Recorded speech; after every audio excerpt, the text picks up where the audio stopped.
Alors ce projet, en réalité, est dû à notre sénateur, à Serge Dassault. Pourquoi?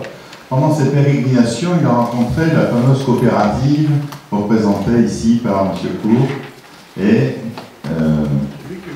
oui, c'est M. Cour qui est venu voir le sénateur et qui lui a dit qu'il faudrait qu'on fasse un port à Corbeil-Essonnes. C'est le sénateur qui a dit qu'il faut qu'il y ait un port à Corbeil-Essonnes pour exporter. Déjà un petit port qu'on a tout. Oui, c'est ce que j'allais dire. Pour l'instant, les céréales de Gâtinais et de la Beauce sont chargées sur le port Saint-Nicolas.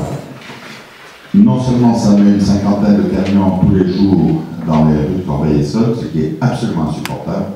Deuxièmement, ça crée une pollution supplémentaire pour les riverains du port Saint-Nicolas, parce que, bien sûr, les camions vident directement en vrac dans les péniches, et l'été, c'est tout ça vole de partout. Bon, il y a à peu près une quinzaine, depuis 15 ans à peu près, monsieur le sénateur, vous invitez régulièrement tous les ministres de gauche et de droite chargés des transports, des voies maritimes, etc., etc. Depuis 1985, donc on a déjeuné au rond-point avec tous les ministres. Il ne s'était strictement jamais rien passé.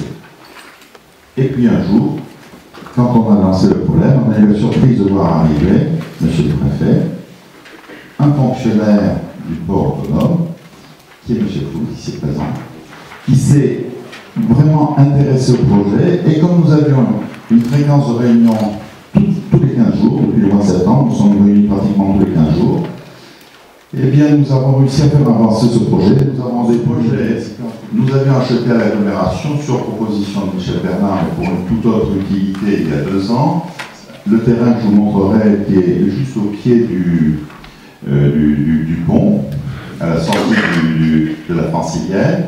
Donc nous avions un terrain de 5000 m² bien placé, et la solution est venue de M. Foot, qui a dit on peut faire une estacade, c'est bien ça, une estacade le long de la Seine, et on peut charger en continu, donc grâce à une trémie et puis un pont transbordeur qui franchissent le quai de la Porte, on peut là charger des péniches. Et la capacité de ce port peut être portée jusqu'à 3 péniches jour, ce qui fait que 600 000 tonnes de céréales s'évacueraient chaque année de cet employeur, de ce lieu-là, qui en ferait le premier port céréalier privé de l'Île-de-France, et partirait, puisque ces céréales partent dans le nord, pour servir à fabriquer de la bière, j'ai l'impression, comme ça. Voilà. Et donc, ça évacue du réseau. Ça évacue du réseau, c'est une opération éminemment écologique, parce que ça évacue du réseau routier des centaines et des centaines de véhicules chaque année.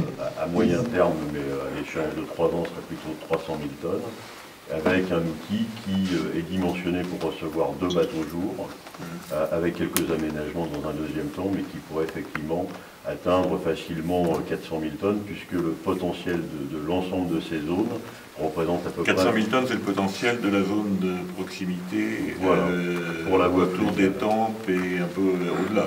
On va dire de Pithiviers à Corbeil, en prenant cette grande zone du Gâtinais et de la Beauce, sur laquelle on estime aujourd'hui une production à peu près d'1 500 000 tonnes. Donc ça ferait à peu près sa proportion. Tout à fait. Blé et orge confondus. Alors oui, effectivement, la caractéristique de ce bassin de production sont des produits très qualitatifs, que ce soit les orges de brasserie, comme disait M. Buster, à destination des malteries qui sont essentiellement situées en Allemagne, en Hollande et en Belgique, mais également les blés à haute teneur en protéines. Les péniches vont aller jusqu'où? Elles vont remonter par le Grand Canal jusque la Belgique, la Hollande, l'Allemagne. Elles vont déjà... D'accord, donc c'est une seule rupture de charge entre la Beauce et Rotterdam, c'est ça l'idée? Oui, tout à fait. Gabarit des barres. Et alors, une idée très développement durable. Ah, total. Tout à fait. Et puis Agenda l'élément 21. que disait M. Dubois également très important, c'est que nous avons initié la démarche, puisque nous faisions 0 tonne de livraison fluviale il y a 6 ans, je ne faisais rien du tout. On est passé dans une première étape avec des bateaux de 300 à 500 tonnes pour commencer à initier la démarche avec nos clients, qui eux-mêmes se sont très organisés sur la voie fluviale. Et aujourd'hui, on charge régulièrement des bateaux jusque 1300 tonnes à peu près, pour ensuite, dans le projet Seine Nord Europe, charger des bateaux de 2500 tonnes. Alors, monsieur le maire,